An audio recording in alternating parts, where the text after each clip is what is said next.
था, जो कि मेरा जन्म 22 वर्ष बाद जन्म हुआ था इसी सूर्य मंदिर के कृपा दृष्टि से। और सारण जिला के जो तत्कालीन व्यास जी डीएम साहब थे, उनको भी यहाँ पुत्र की मन्नत के माने थे, तो यहाँ पर आने के बाद मंदिर का उद्घाटन किए। उनको भी यहीं के द्वारा पुत्र की प्राप्ति हुआ था। अवतार नगर थाना क्षेत्र की मां शक्तिपीठ अंबिका भवानी के मंदिर से 8 किलोमीटर पश्चिम स्थित कोठिया नराव में उत्तर बिहार के सुप्रसिद्ध श्री सूर्य नारायण मंदिर एवं श्री राम जानकी मंदिर में छठ पूजा की तैयारियां युद्ध स्तर पर चल रही है। यहां हजारों छठ व्रतियां छठ पूजा करने के लिए दूर दराज जैसे पटना, छपरा, आरा, उत्तर प्रदेश के बलिया इत्यादि से आते हैं। इन सभी जगहों से लोग अपने रिश्तेदारी में आते हैं। यहाँ सभी की मन्नतें पूर्ण होती है, इसलिए इस मंदिर को मनोकामना पूर्ति मंदिर भी कहा जाता है। इसका निर्माण 20वीं सदी के उत्तरार्ध यानी कि 1990 में हुआ था, जिसका उद्घाटन तत्कालीन जिलाधीश श्री व्यास जी एवं एसपी श्री CR कासवान ने किया था। तभी से यहाँ पर लोक आस्था का पर्व छठ पूजा मनाने के लिए दुर्गा श्लोक महाकाल के दिन से ही लोग पहुँचने लगते हैं और सूर्य को डूबते और उगते हुए अंधेरे के साथ छठ पर्व की समाप्ति होती है।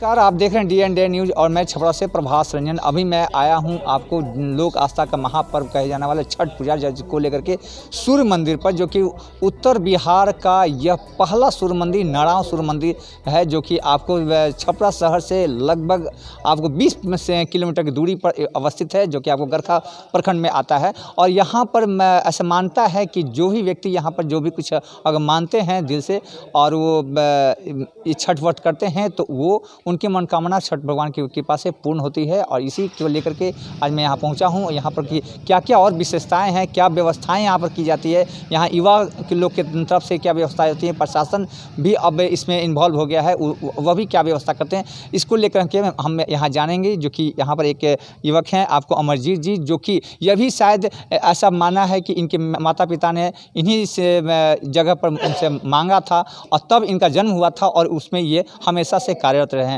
अमर जी, ये बताइए जो क्या इस तरह की मान्यता रही है, आप इसको बताएं। यहाँ बहुत ऐसी मान्यता है जो भगवान के कृपा से पूर्ण होता है। हर भक्तों को मनोकामना ये पूर्ण हुआ है और होता आ रहा है। मेरा खुद का यहाँ मन्नत माना हुआ था, जो कि मेरा जन्म 22 वर्ष बाद जन्म हुआ था इसी सूर्य मंदिर के कृपा दृष्टि से मेरा उद्धार जन्म हुआ था साथ में। और सारण जिला के जो तत्कालीन व्यास जी डीएम साहब थे, उनको भी यहाँ पुत्र की मन्नत के माने थे, तो यहाँ पर आने के बाद मंदिर का उद्घाटन किए। उनको भी यहीं के द्वारा पुत्र की प्राप्ति हुआ था और बहुत सारे भक्तों को मान्यता पूर्ण हुआ। यहाँ पर काफ़ी ज़्यादा भीड़ें लगती हैं आपको ये मंदिर पर पोखरा में, तो उसके लेकर आप क्या? जी, यहाँ पर वॉलेंटियर पूरे तरह से तैनाती की जाती है। जितने भी युवा साथी हैं, जो भी भाई बंधु चाचा हैं, वो सभी तरह की यहाँ व्यवस्था देते हैं और चारों तरफ से हम लोग देख रेख में रहते हैं। साथ में प्रशासनिक व्यवस्था से भी हम लोग का सहायता मिलता है। साथ में अंचलाधिकारी गरखा के अपने NDRF के टीम के साथ और अपना ड्यूटी अपने कर्तव्य निभाते हुए दोनों पहले अर्घ के दिन और दूसरे अर्घ के दिन भी प्रशासनिक व्यवस्था पूरी चुस्त दुरुस्त से रहती है। यहाँ पर प्रशासन से भी बहुत अच्छी सहयोग मिलती है और इस सूर्य मंदिर को यहाँ पर और लोग भी हैं, तो आप बताएंगे कि यहाँ पर और व्यवस्था जो दूर से दराज से लोग जो आते हैं उन यहीं पर रह करके छठ पूजा का पर्व मनाते हैं। सर, अभी हम बाहर से आ गए और यहाँ पे अभी हमारे बच्चे जैसे खाने पीने की व्यवस्था है हम नहीं कर सकते हैं, क्योंकि मान लीजिए कि हम बर्तन वगैरह नहीं लेके आए, तो ये यहाँ की पूजा समिति जो है उनके खाने पीने का भी प्रबंध करके रखती है कि आपको इन सब चीज़ों की सोचने की ज़रूरत नहीं है। आप यहाँ ऐसे बैठे रहें और आपको उस टाइम में जब खाने का टाइम होगा, अलग से उन लोग के क्या यहाँ कमरे हैं या फिर उन लोग इन सब चीज़ों की सोचने की ज़रूरत नहीं है। आप यहाँ ऐसे बैठे रहें और आपको उस टाइम में जब खाने का टाइम होगा, अलग से उन लोग के क्या यहाँ कमरे हैं या फिर उन लोग को तंबू गाड़ा जाता है क्या? नहीं, कमरा है बना हुआ, उसी कमरा में आपको दे दिया जाता है कि आप यहाँ रह के पूजा कीजिए और आप अपने घर।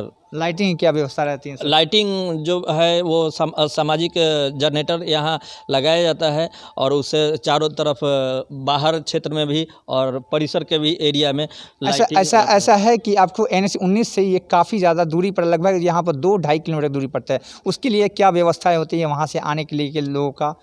वहाँ सामने गेट पे ही सूर्य मंदिर द्वार लिखा हुआ है। वहाँ से आप अगर थोड़ा सा घूम के आइएगा तो आपको 2 किलोमीटर दिखेगा, लेकिन अगर बीच सेंटर से जो रास्ता निकला हुआ है वो महज 1.25 किलोमीटर का एरिया पड़ता है। क्या आपके वॉलंटियर वहाँ रहते हैं? जी, वहाँ 2 आदमी रहते हैं, वो बताने के लिए कि यहाँ से रास्ता आप सीधे सूर्य मंदिर की तरफ जा सकते हैं। सबसे बड़ी बात है कि यहाँ पर वॉलंटियर जो है आपको 2 किलोमीटर दूर से भी यहाँ पर जो है उनकी सेवा में लग जाते हैं और पूरे दिन यहाँ पर सेवा में लगे रहते हैं। और सबसे बड़ी बात है कि यहाँ पर दूर दराज से भी लोग, अन्य जिले से भी लोग आते हैं जो कि छठ पूजा मनाने के लिए, और तमाम यहाँ पर व्यवस्थाएं जो है ये वॉलंटियर की तरफ से किए जाते हैं। यहाँ पर एक सूर्य मंदिर भी आप देख सकते हैं, मेरे पीछे ये सूर्य मंदिर है। यही सूर्य मंदिर के उस दिन भास्कर के यहाँ पर पूजा अर्घ दिया जाता है, जो कि एक डूबते हुए सूरज को, फिर उगते हुए सूरज को अर्घ दे करके छठ पूजा की समाप्ति होती है। और ये पोखरा जो है, या आप हमारे पीछे आप देख सकते हैं, ये पोखरा आपको है। इसी पोखरा पर सभी लोग एकत्रित होते हैं, और जो कि आपका नॉर्थ बिहार का ये एकमात्र पोखरा होता है, जो कि सूर्य मंदिर का नराव पोखरा होता है, जिससे काफ़ी ज़्यादा लोग मान्यता के अनुसार यहाँ पर पहुँचते हैं। छपरा से प्रभास रंजन। जुड़ो दीक्षांत से, करो फ्री खुद को स्ट्रेस से। गूगल प्ले स्टोर से दीक्षांत ऐप डाउनलोड कर अपने स्टडी को बनाओ आसान और मजेदार। दीक्षांत देता है topic wise video with animated visuals and concept by the study material.